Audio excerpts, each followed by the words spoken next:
bà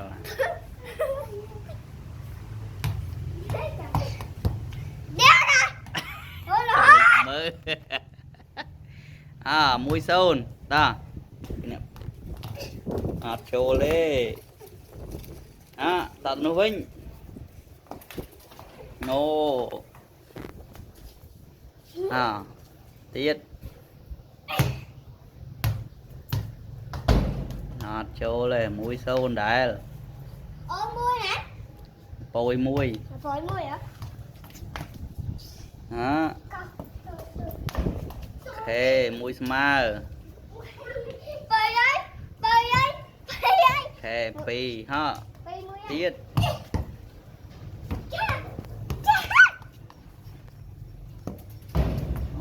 bầy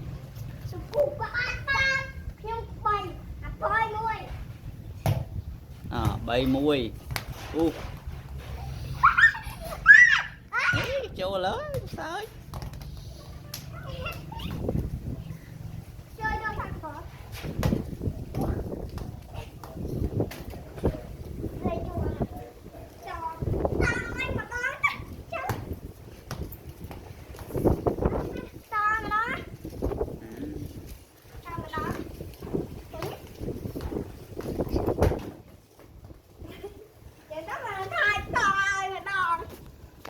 tổ ổi đó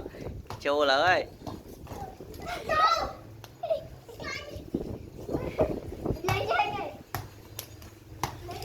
bà đá nó chết kê đó bà đá đó tao tiết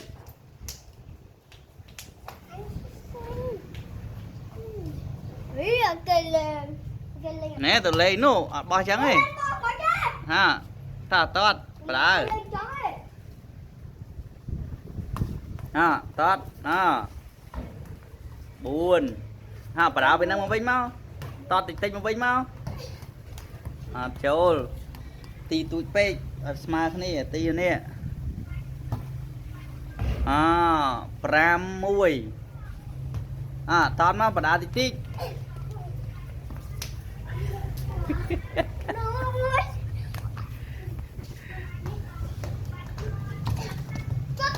pi ok pi pram con bà đá tới châu ti tới bái tát mà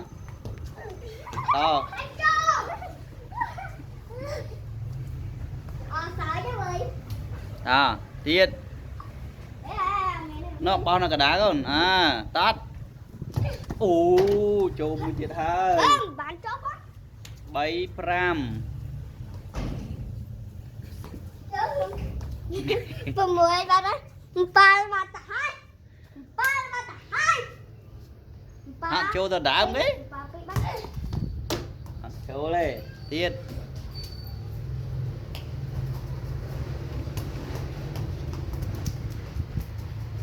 nô châu bát Mẹ chăn tôi sẽ ở đó. Chăn đẹp coi đó. Đây bà thọt ngọt châu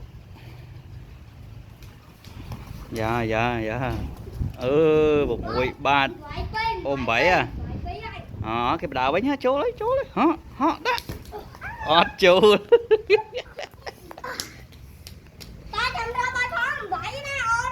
ok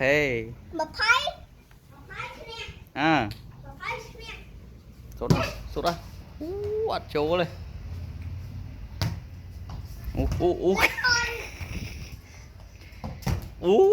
tọt xem đã xem á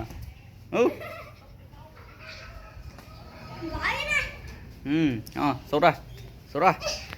sốt khâu tiết chú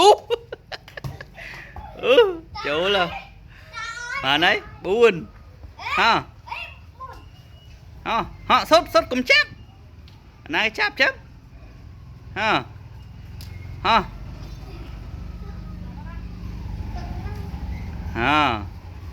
sốt bút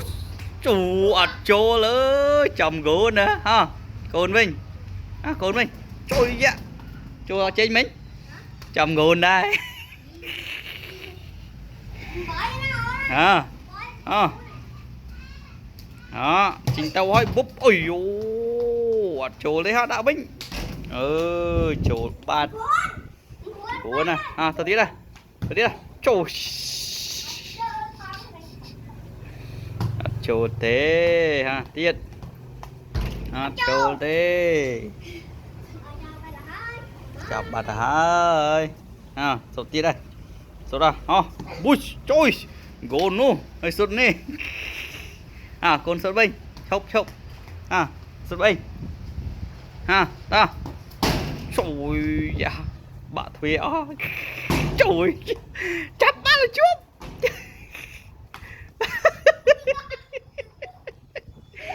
cái sốt ăn bom chào mấy chú mơ cái sốt sốt ra trời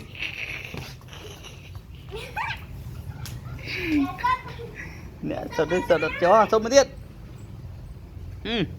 tới muối bị bay go trời nào sốt nào tiết chặt tàu kia đấy má chị chơi trâu mùi tiệt ơi trâu anh muối tiệt chỗ đi chôl số đây chụp trường vậy ơi vô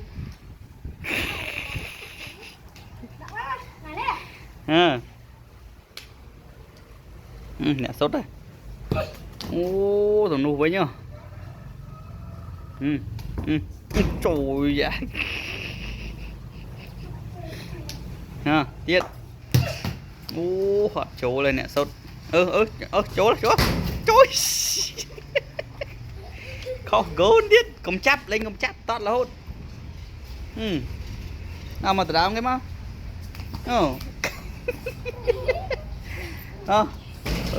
chị chế trâu lên đây trâu bên nữa công chắp tốt công chắp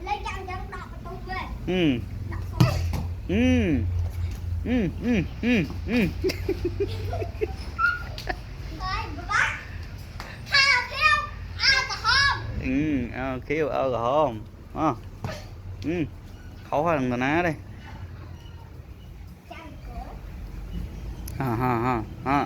còn chỗ lấy cầm ra đó chụp trường cái tiết bye bye bán này bán này bye bye bye bye thưa ai á cái là cọp pro này ha bye bye